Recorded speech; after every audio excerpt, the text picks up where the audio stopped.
This episode contains material that might be triggering for some. If you need to stop the podcast at any time to take care of yourself, please do so.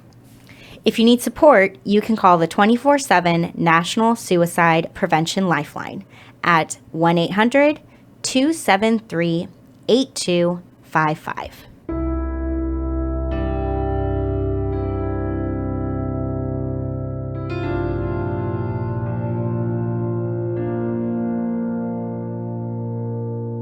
Dialectical behavior therapy was created in the 1980s by Marsha Linehan in Seattle, Washington. Today, DBT is taught all over the world. We're two therapists who believe everyone can benefit from DBT skills. I'm Kate. I'm Michelle. And this is DBT and Me. Hello, everybody, and welcome to another socially distanced podcast with Michelle and Kate. Say hi, Michelle. Hi, Kate. I know, you get to start this time. I know, it's so exciting. So, if anyone's wondering why I get to start, it's because we are yet again testing out new equipment. Since it looks like we're going to be podcasting from my spare bedroom and Michelle's closet for a while longer, maybe a long while longer, we decided it was time for me to invest in my own speaker instead of just having to have the recording device really close to Michelle's laptop, which, if we haven't explained before, is what we've been doing. Yes. And we appreciate y'all sticking with us, because that hasn't always had the best results, and we know. Yes. So, I have my own microphone and my own recording software, which is incredibly, to me, what's the right word? Intimidating to look at. But I think that's just because it can do a lot of stuff that I'm never going to use it for. So hopefully I can just ignore 99% of the buttons and go from there. So we are here today to talk to you about pros and cons, DBT style. Michelle and I were talking a little bit before this, and we're thinking, why on God's green earth is this a distress tolerance skill? Yes, it really doesn't make sense in this module, but this is where DBT puts it. We don't know. We can't figure it out. We don't know why this is a distress tolerance one. I think DBT doesn't know why it's a distress tolerance one. It just doesn't fit in any of the modules, and they just stuck it somewhere. So here it is, and we're, doing it like they want us to, I guess. Yeah, I mean, we don't know why DBT has decided to put this in distress tolerance exactly, because the way that DBT talks about, like, when you would use the skill of pros and cons is when you are dealing with, in their terms, a quote-unquote crisis urge. So a crisis urge can be something major, right? Like, it could be something where, let's say you're having thoughts of suicide or hurting yourself or turning to, a drug of some sort that you've struggled with addiction with in the past. This skill can be used for some really big things. And it can also be used for, I would say, much lesser, more common day-to-day choices that we're faced with that Kate and I are going to talk about some personal examples with. Because the key word to focus in on here is the word urge. We have urges every day. We have urges to, procrastinate. We have urges to eat food that's not good for us. We have urges to binge watch Netflix. We have urges to maybe, text or call someone who's maybe not the healthiest for us. We have urges all day. And really, this skill is meant to be used when you are facing some kind of urge, crisis urge or not so crisisy, that really may not be best in the long run. And this is a skill that's meant to be used to help you weigh out, okay, do I want to act and do this thing, or do I not want to act and do this thing? What I really like about how DBT explains it, which may make more sense in a minute when Kate talks about like what this skill actually looks like. Because what I like about this skill is that DBT takes, I feel like, a pretty balanced approach. And even if you do choose to do the thing, at least for Kate and I, our goal here is not to shame you into, don't do the thing. Oh, graciousness. If you do choose to do the thing, okay, you've at least paused and thought through it and made a decision that felt best for you in that moment. This isn't necessarily a skill that is intended to show you how clearly your urge is wrong and there's this better path that you ought to pick. That's not the purpose of it. The purpose of it is really just to get you thinking. Why do I want to do this thing? What pros could come if I do this thing? What cons could come if I do this thing? And if I don't do the thing, what good or bad things could come from not doing it? It's really to get you to think about all sides, basically. That's really the purpose of this pros and cons skill.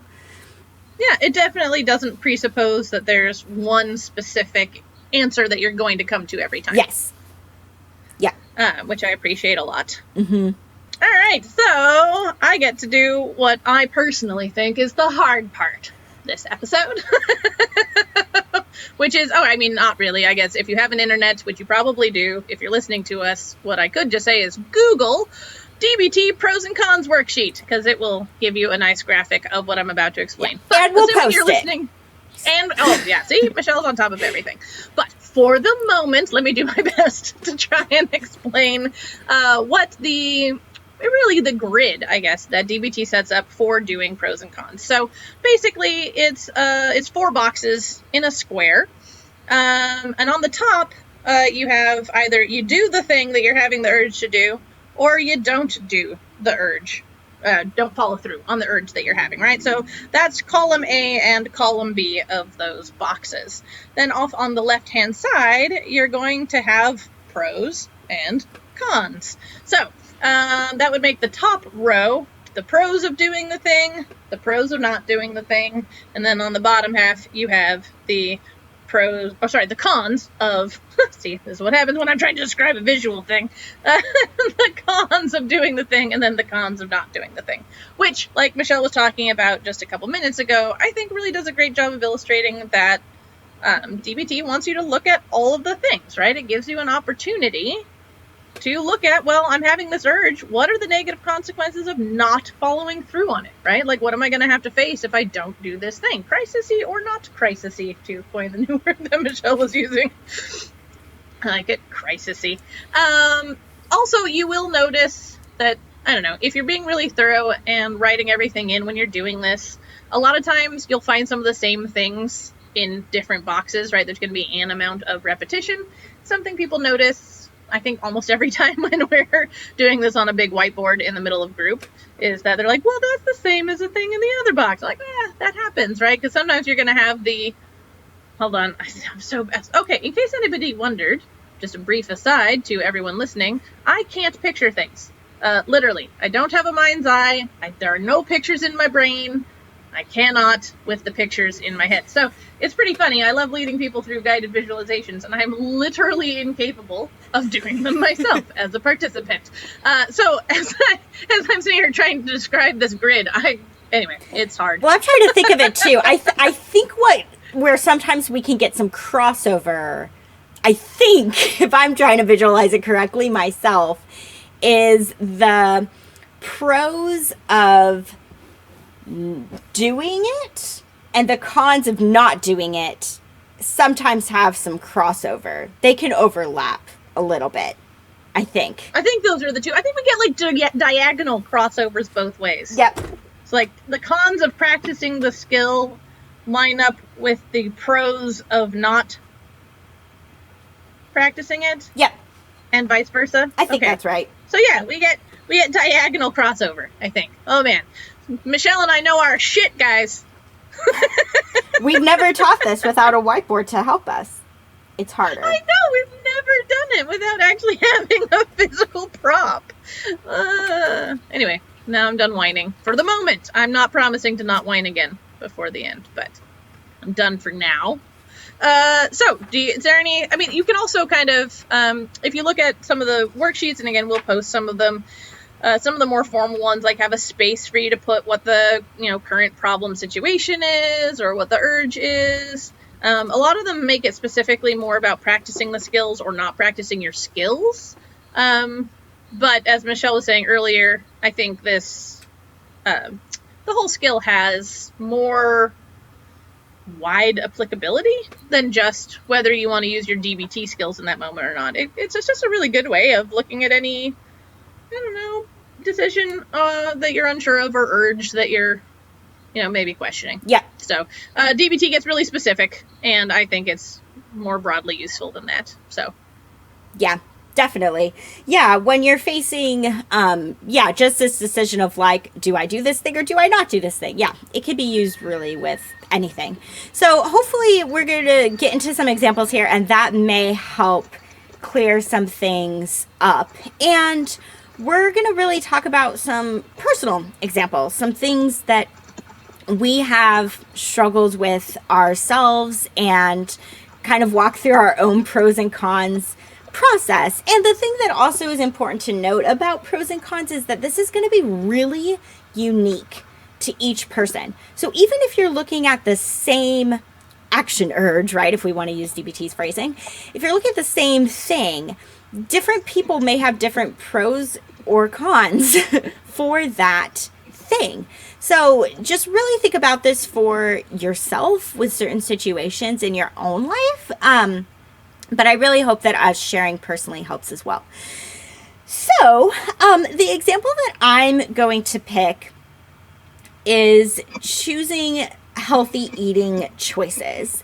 So, I have had times in my life, when I grew up, my mom was always really good about giving us healthy foods. I ate vegetables like 3 times a day and things like this. So I grew up eating very healthy.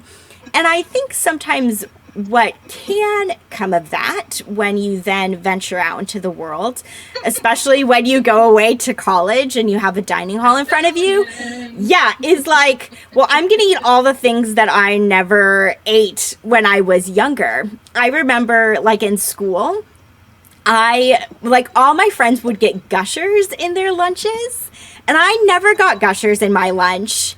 And I still, to this day, every time I eat Gushers, I feel like I'm rebelling, even though I'm in my 30s now. It doesn't matter. That's funny. Yeah, so when I got older and when I got into adulthood, I really caught myself at times wanting to make food choices that, again, I wouldn't say were terribly unhealthy, but having times where I was not eating as healthy as I grew up doing, for sure. And I remember like when I was in a previous relationship and like I would get off work and I would go over to his house and stuff like that, and just with where he was living at the time, like didn't really have much food in the house, that kind of thing. There were times in my life where I was eating fast food easily 3 times a week. Easily. And there's something that's so tempting about just like the ease of that, and just being able to like reach for chips all the time. Chips are kind of my go-to food. And, I really did make an effort, probably I would say about 6 months ago now, to really take a look at my eating habits and try to see how I could be eating a little healthier than I have been, and making that choice to eat healthy is hard. So basically, if we're going to take all of that background information that I just gave you guys, and if we're going to condense it down into, okay, how does this apply to pros and cons? My urge is to eat, again, the unhealthy food, to eat the fast food, to eat the chips, to eat something that's not going to be the healthiest choice I could make. That's the urge that I'm going to focus on here with my example. So first, I'm going to look at what are the pros of acting on that urge. What do I get if I do choose to eat the unhealthy choice? What comes of that for me? Well, one pro is that it tastes good.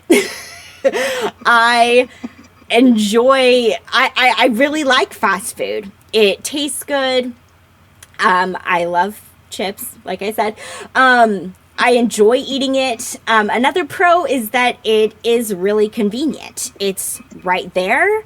I don't have to take time to actually think about preparing anything. It's just super convenient and available.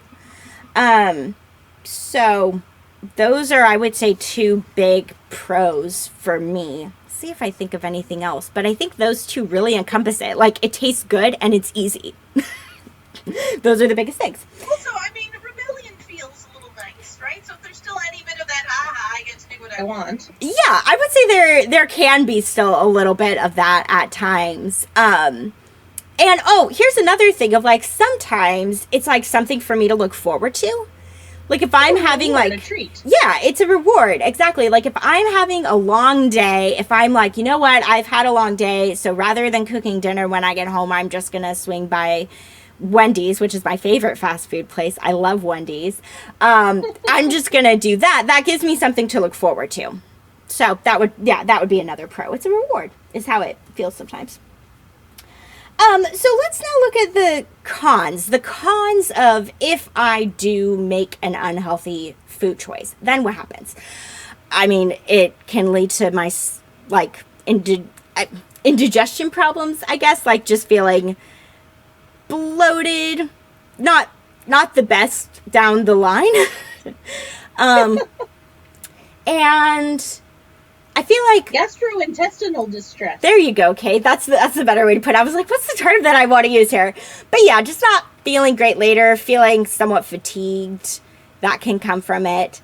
I also, like, another con of doing it, I think especially with the fast food part of this equation for myself, is that means spending money. So, like, that's not great. If I have perfectly good food at home and that I've already bought, and then I'm going out and spending, $10 to $15 on fast food, that's not a great thing that comes from doing that.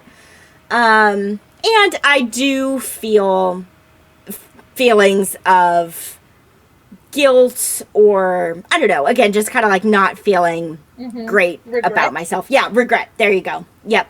Of just like, that was not the best choice that I could have made there. Okay. So if we switch boxes here to pros of resisting the urge. So what are the good things that come when I don't give in to making unhealthy choices? I mean, honestly, like, a pro that does come of that is that when I'm making better food choices, I do feel like I have more energy. I made an intentional effort to try to eat salads at least twice a week. And I actually do notice I feel very different on those days. Like, when I'm actually getting the vegetables that I need, I feel different on those days than on the days where I haven't eaten a single vegetable. That, like, I do feel more energized. And I feel, I would say, like, proud of myself for making a healthier choice. And yeah, I'm trying to think if there are other pros of resisting the unhealthy eating. Your body is getting the nutrients it needs. It is. That's true. Like, yeah, I do. You not just feel better, it is better. Oh, yeah. I was going to say, I was like, that falls under feel better. But you're right. I mean, that is kind of a different thing. Like, I'm literally taking care of my health in a way that, like, referencing back to that time where I was eating fast food at least 3 times a week, it probably was not doing good things internally for my body. And that's more important than how your body looks or changes or anything like that. Is just like, I worried that it could have some longer term results for me of eating in this unhealthy way. Yeah, because plenty of people can eat like shit and not have weight gain, and plenty of people can have more weight and be eating perfectly healthily. Yeah. Right. So to try and divorce it a little bit from the weight issue, but just from how it's nourishing you or not. Yeah, exactly. And that's a good point, Kate, of like, not just that it feels better to eat better, but it is better for you physically as a pro of like resisting the unhealthy urge there. And in terms of cons of resisting the urge, Cons of when I choose to not give in and eat in an unhealthy way. I mean, the cravings sometimes stick around. Like, I still want Don't get the tasty thing. Yes, Yeah. I don't get the tasty thing. I still want it. And that can be hard to fight against. Like, yeah, I still want the thing. That doesn't go away instantly. And I feel like I had another one for this box, and then I forgot it. You don't get the tasty thing. You don't. Is it like comforting for you a little bit? Like, I know that Wendy's. Wendy's makes me like so a happy. comfort thing, right? So maybe Yeah. you don't get the same emotional comfort from good food. I would say I don't that's definitely true. Like that, it's I just don't know it's not many as things that fun. are considered health. What is it? Comfort food that are also healthy foods. Yeah. Like, that's not normally a non-overlapping categories. No, I think that's true. Like, it's not as fun to eat my salads. Like, eating my salads isn't fun. Eating Wendy's is fun for me. But eating my salads, that's not fun. So yeah, it's sometimes it's not as enjoyable. This is the con I was thinking of. If I'm not going for the thing that's right there, immediately available, easy to get, then a con is that, like, I have to put more effort into making the food, thinking about what to eat, like doing all that preparation work. I have to do that. And the other thing, I hope this isn't confusing for you listeners. The other thing I just thought about as a pro for not eating unhealthy is that does save me money. I forgot to mention that, but that saves me money if I'm not going out and doing the thing. I hope this is making sense. I know this is the worst episode. Not because of us. I don't think we're doing it badly, but this skill is not meant for podcasting, and yet we think it's so important. We want to tell you guys about it. Yeah, I love it. And yet. Yep. Yeah. And so I think for me, like, I don't know, when I tease out all of this and when I take it as a whole thing, like, right, then what do? Do I make the decision to get the fast food, go for the chips, whatever it is, or do I make the decision to prepare a home cooked meal, try to eat my vegetables? Like, what do I decide to do after I look at all of this?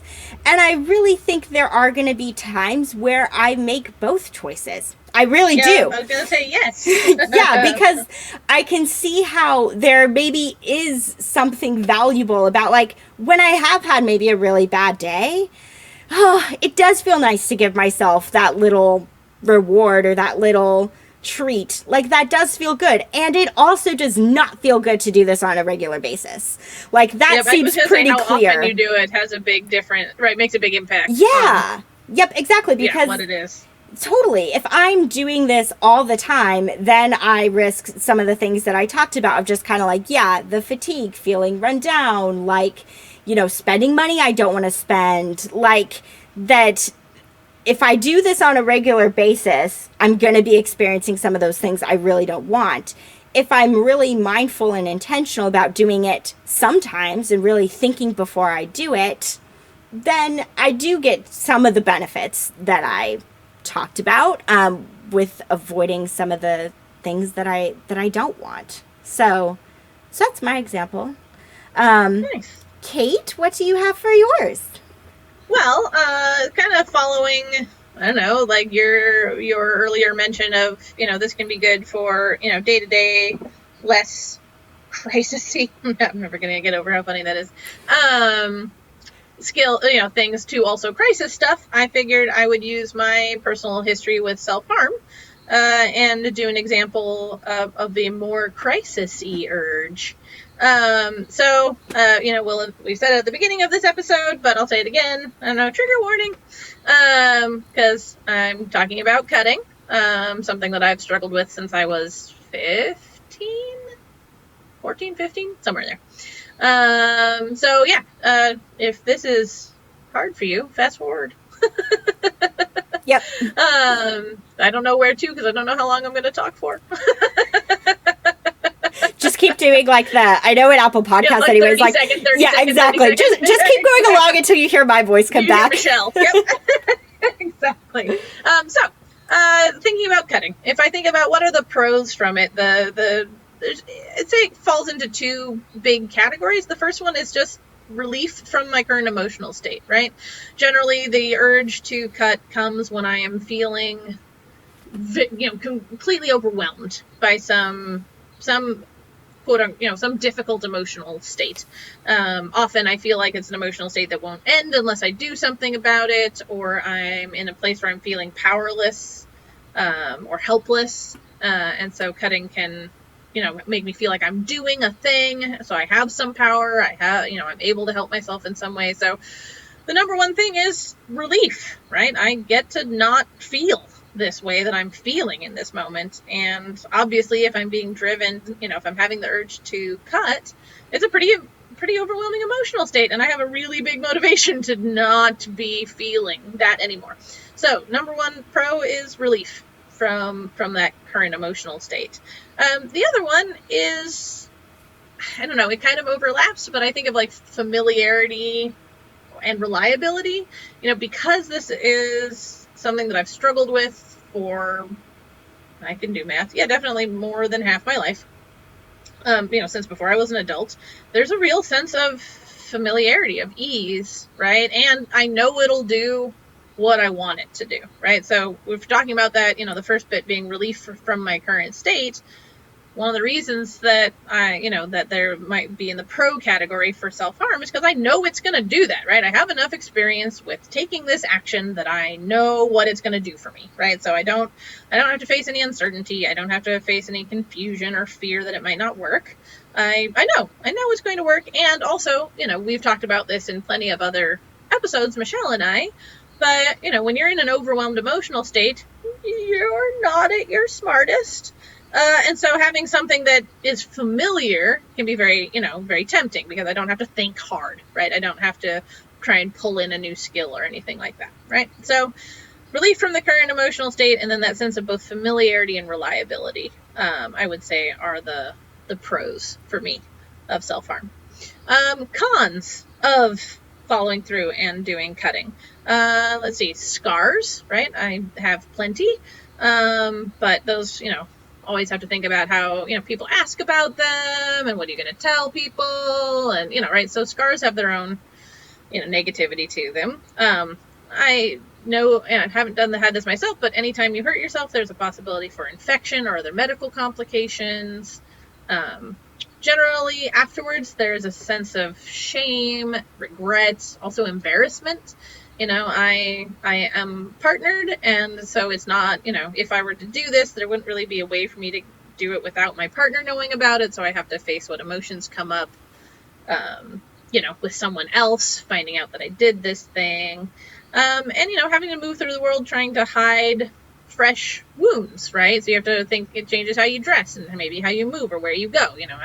Not that anyone can right now, but I couldn't go to the spa, or maybe I couldn't go swimming without having to, deal with people seeing or noticing these cuts and what that brings up. So I'd say those are certainly not an exhaustive list, but the things that come up first for me when I think about the cons of cutting.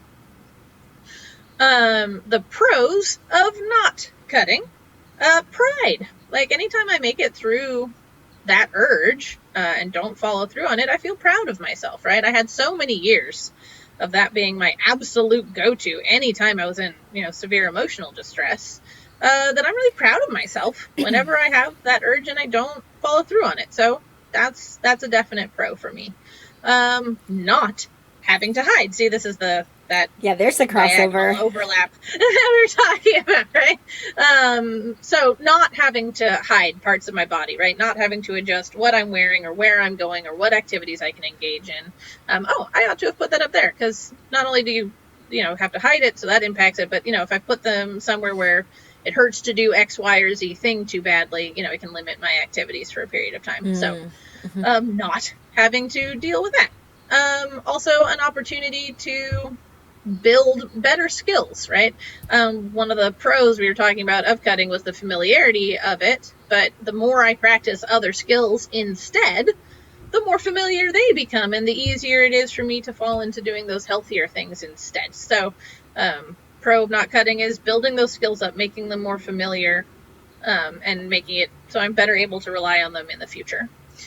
And then sort of last but certainly not least, pro of not cutting means I'm listening to my feelings, right? They may be overwhelming, they may be intensely painful, but I'm not shutting them out, right? I'm taking a moment to turn towards them, to listen to them, to experience them, rather than short-circuiting the process of whatever emotion I'm going through. Because chances are, if I'm feeling that overwhelmed, there's something going on, right?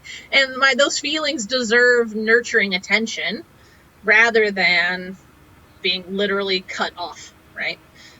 So I think that a pro, as uncomfortable as it may be, is that I am listening to, experiencing, and, giving fair due to my emotions in the moment. Cons of not cutting. See, it is hard to keep track of, and I have it written literally in front of my face. Yeah. So thank you, listeners, for enduring this with us.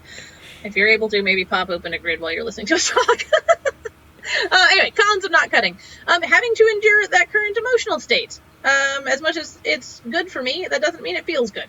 And so, however long it lasts, whatever it is, there's going to be an amount of time where I'm having to endure it, where I wouldn't have been if I had self-harmed. Also, there's a possibility of acting out in other ways, right? Because, I'm still gaining skills, but certainly at other points in my life, more so even, I didn't have a lot to replace that behavior with when I was trying to not do it. So that might have involved doing things like punching things, or throwing objects, or screaming at someone, right? Other ways of acting out that would have been prevented by self-harming because I didn't have replacement skills. To find other ways to soothe myself or other ways to express myself. So that's a thing. Also, having to think of skills when flooded.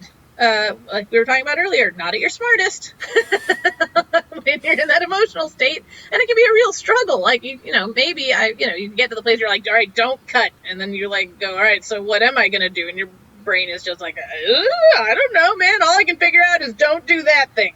That's as far as I've gotten. So that can be hard. That can be difficult. And then kind of to go along with that, and as a juxtaposition to the familiarity and reliability of self-harm, is anytime you're breaking in a new skill or trying on a new skill to see if it's going to be the thing that works for you, there's an amount of uncertainty, of fear. Is this going to work? I'm giving up a thing, I'm turning away from a thing that I know, quote unquote, works, to try this thing that I'm not as sure of, right? So there can be an amount of uncertainty or fear associated with it. So that's kind of what I would say. Where does that lead me? Well, I'm trying to think. I have certainly self-harmed since I first learned this skill when I was 19. Like, it didn't stop it entirely, but I then and still do appreciate, I know I've said this, we've, between the two of us, said it like 5 times already in this episode, but the ability to really acknowledge why I was engaging in this unhealthy behavior, like what it did for me, right? So many people shy away from, especially with the, self-harm or drug use and addiction or other, really taboo behaviors. No one ever wants to talk about why you're fucking doing it in the first place. Yep. No one wants to acknowledge that. And I appreciated deeply that DBT acknowledged that. It gave me a space to say, this is why I do it, and this is the shitty part of not doing it, right? Like, being able to have those boxes I found very helpful, and is definitely still something that I use when those urges come up, because they do still for me, right? It's been something that happened for so long in my life that if I'm in severe emotional distress for whatever reason, that stuff still comes up for me. So, ideally, you decide not to self-harm, and also, please, whoever you are listening to this that needs to hear this, no shame on you if you do. Yep. Give in to the urge, because there are reasons. There are reasons you're doing it. Yep. Right? So this is not about shaming you. This is not about, saying, see, don't you see how there's so many more or better reasons not to do it? Because, there might be, 25 things in one column, but one really big thing in another. Sheer number doesn't necessarily equate to what choice to make. So, that's a really long-winded way of saying that If I were in a, normal mental state, then obviously that example leads me to, all right, obviously, don't cut. Cool. And if I'm in a severe enough distress, it may become less obvious, over time. So be nice to yourself. Use this as a crutch. That has such negative connotations. Well, I don't know why. Crutches are good and necessary and important. And, there's so many... Anyway, I'm sorry. Weird rant. It does bother me that you're just using that as a crutch. Well, and? I don't know. It's just a weird thing. But yeah, use this. I think the skill can be really useful, especially, by the way, if you do write this out when you're not in that moment of severe distress. I could not have written this out if I were dealing with that urge in that moment. So if there are behaviors that you struggle with when you're in those more heightened emotional states, take some time to write out your pros and cons when you're at an even keel. And then put it somewhere you can access it easily so that you can see it when you are in that more heightened state, and remind yourself of what your wise mind knows, right? When you can't necessarily access it. Yep. In the moment. Yeah, I agree with everything you just said, because thinking back to the skill we talked about last week of effective rethinking and paired relaxation, we really emphasized how that was a skill that you practice. You have to practice that skill beforehand. Pros and cons is the same way, because even though DBT, as we've talked about already, has some skills like tip or stop or self-soothing, or some skills that are that more bottom up, you use your body more. Pros and cons is purely a head skill. It's a thinking skill. Yes. And so, yeah, like Kate was just talking about really nicely, when you are in that moment facing that choice, that is not the time to do your pros and cons list. No. You want to already have that list ready in a place where you can easily access it, like as a picture on your phone or whatever that may look like for you, where you can easily recall to mind what the things are that you've already thought through for the pros and cons of doing and not doing the thing you're considering doing. And I also thought about it too when you were talking, Kate, about how, like you said, people don't talk about the reasons for why we do these things. Yep. Or what you get out of it. And this is always how we teach the skill, and this is how you and I did it for ourselves today. I don't think DBT actually talks about like which of the 4 boxes you need to start with. I think you can do it in any order, but we always start with the pros of doing the thing. We always do. It's the top left box, so like when we're reading it just seems to make the most sense. But I would encourage you to do that. First and foremost, think about like, why do I want to do this thing? What do I get out of it? And give yourself that space, right? Yeah, and really let yourself be unfiltered. And then if you keep working through it in the same order that we did today, which was like the pros of doing it, and then you move on to the cons of doing it and the pros of not doing it, you end with this note of what are the cons of not doing it. And I think that's also really important too, because it gives you like this final stop of like, so if I don't do the thing, then what? To kind of it gives you a prepare chance to know yourself. what you're going to have to cope with. Yeah, exactly. So I'd never really thought about that too much until today, but I think that order can be helpful of like, give yourself space to really think about the good things that you get from doing the thing, and then ending on that note of preparation of like, all right, so if I don't do it, then what am I going to have to do? Because I think a lot of people don't think about that aspect either. I think a lot of people don't think about like, okay, like if we go back to my example, right, we intellectually know that some foods are quote unquote good for us and some foods are quote unquote bad for us. We have this awareness, and yet like, okay, so if you're not going to eat the things that, let's say, you normally eat, then what's your plan? Like, then what are you going to eat instead? Or like, how is that going to feel when you take this thing off the table that you're used to having there? Then what is going to happen? And what could come of that? It's important to think about the tough things you could be facing, not just the positives, right?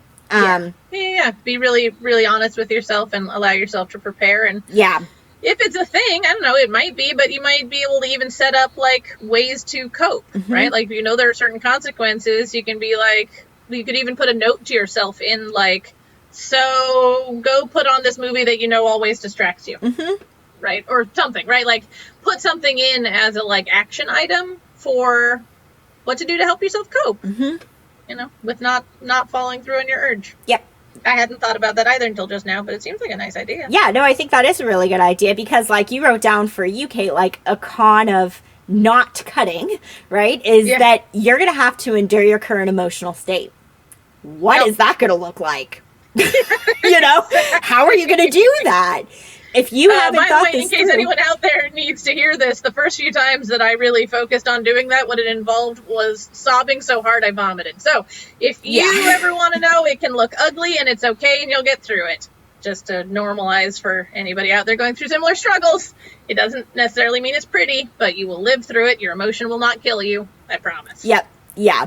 Yep. So yeah, overall, like with this skill, it's like, yeah, there is no right or wrong outcome here. It's all just about being intentional, thinking through things, and creating, you know, a plan for yourself, probably either way. Whether you do the thing, then what? If you don't do the thing, then what? Then what?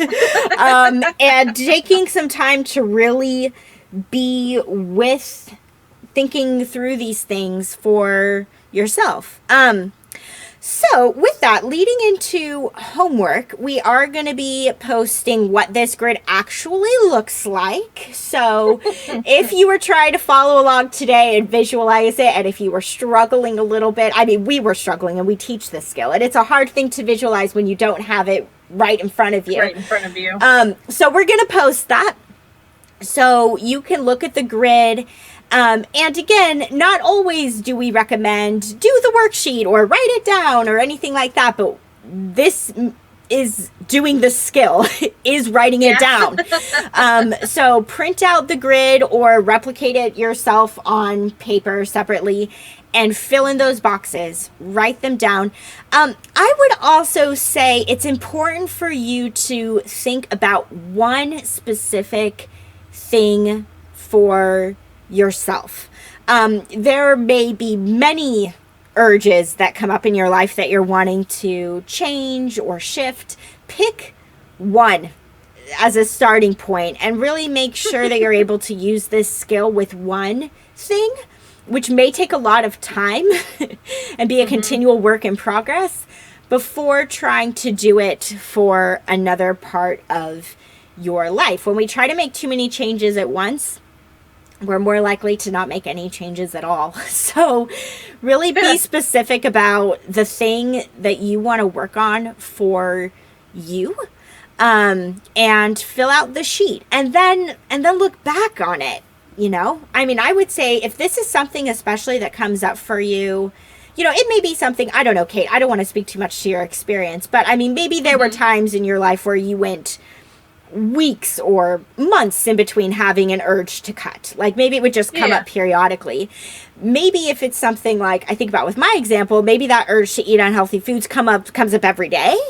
So it's kind of like depending on your frequency with whatever urge you're picking, you may want to read and look back at this list every day, or you know, in the morning when you wake up, look at it, or you know, once a week, look at it, or just make sure that you're keeping it fresh in your mind, what your reasons are. And especially if you do decide to, you know, put this in your phone or someplace else, you can even write this out as a note to yourself. You know, you can add and change your reasons around and edit it as things arise for you, because different pros and cons for doing and not doing may come up. But that's what we really recommend as homework this week, is to fill out this grid for yourself with an urge that you are struggling with. And, you know, I'm pretty confident that all of us struggle with at least one unhealthy urge from time to time, minimum one, if not 6 or 7. And so, yeah, take some time to do this for yourself and then read it back over. And before we get to closing moment, shameless self-promotion time. Here it comes. Okay. Consider donating to our Patreon, patreon.com/dbtandme. Check out our Etsy shop by going to etsy.com and search for DBT and Me, all one word. And give us a rating or write us a review on Apple Podcasts. Yeah. And email us. Oh, yeah. And that, too. I know. I'm so caught up in all these other things. I know forgetting the basics, right? dbtandmepodcast@gmail.com. We want to hear from you guys because we want to be recording another Q&A episode soon, hopefully. We can only do that if you guys send stuff into us. Yep. Yeah, we need the Q in order to give the A. So email us any questions or things that you may be struggling with. dbtandmepodcast@gmail.com. And now Kate has dissolved into a fit of laughter. I'm sorry. I have a dirty mind. I'm sorry. It's all fine. Okay. All fine. Cool. If I'm the only one who thought of it, awesome. A standing for ass? Yep. Okay, there we go. I'm pretty sure I'm following. Okay. So we can give you the A.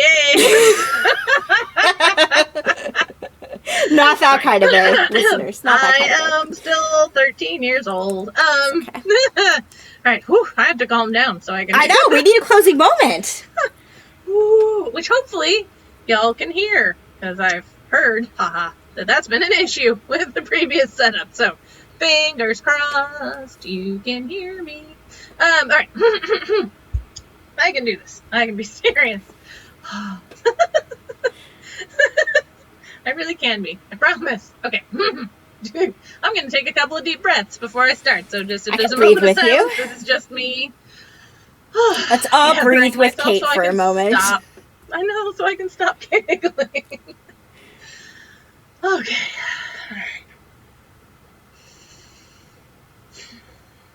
All right, as per usual, we're going to start by just getting in a comfy position. If you feel safe and comfortable doing so, you can go ahead and close your eyes. We're going to begin by just coming into our breath. You don't have to breathe any more slowly or any more deeply than you do naturally. It's just about noticing. Just about following your breath down into your body and allowing your breath to welcome you into the present moment and into your body. So today we're really going to try and be in tune with our body and with the sensations that arise when we think about a couple of different scenarios. So first off, I want you to bring to mind a decision you regretted.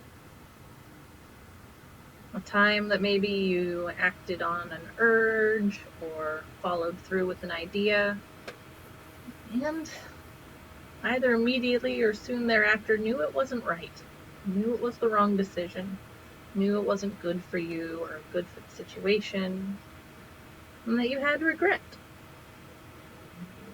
I want you to bring that moment to mind and feel it in your body. What do you notice in your body when you sit with that sense of regret? Do you get sensations maybe in your abdomen, in your chest, in your throat? Is there a sense of nausea or muscle tension or fatigue? There's no right or wrong answers here. We're all going to embody this differently. It's just about taking a moment to notice how it shows up for you.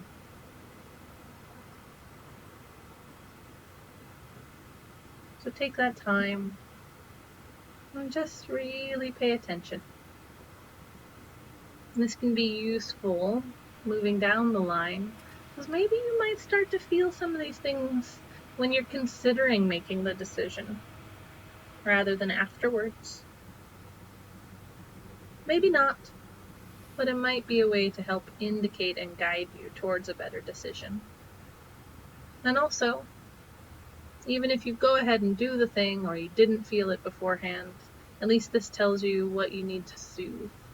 This tells you where it shows up in your body so you can help take care of yourself.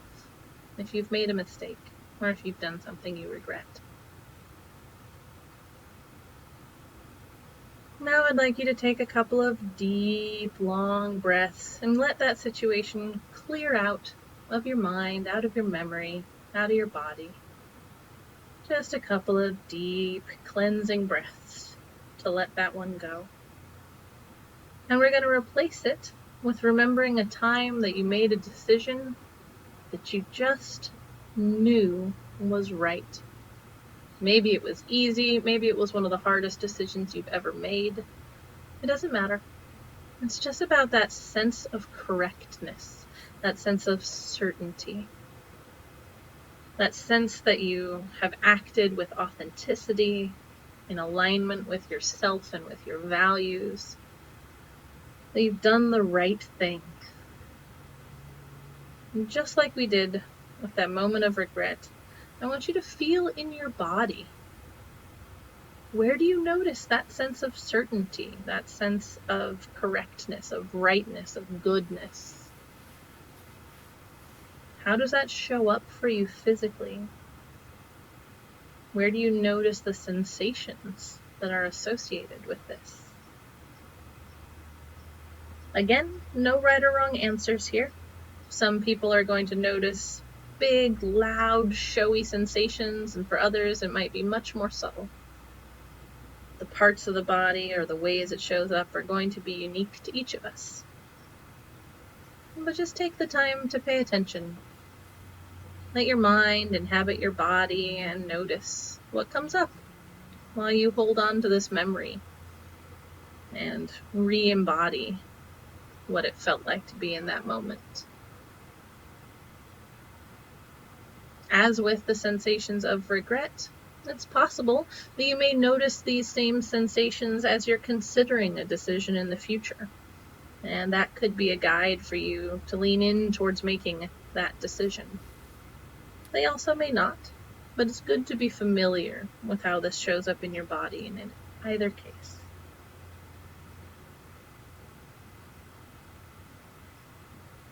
Now, just as we did with the last one, I invite you to take 2 or 3 deep cleansing breaths as you let go of that memory and let go of the sensations associated with it. I'm going to let your body bring you back into your current moment, back into the room you're in. Let your breath welcome you back into the present moment again. You might also use this time to roll your neck or your shoulders or your wrists, whatever you usually do to help yourself come back after a closing moment is done. And whenever you feel ready, you can go ahead and open your eyes. Thanks so much, everybody. Thanks, everyone. To learn more about us and the DBT skills we're teaching each week, join our Facebook group. Simply log in to your Facebook profile and search for DBT and Me podcast.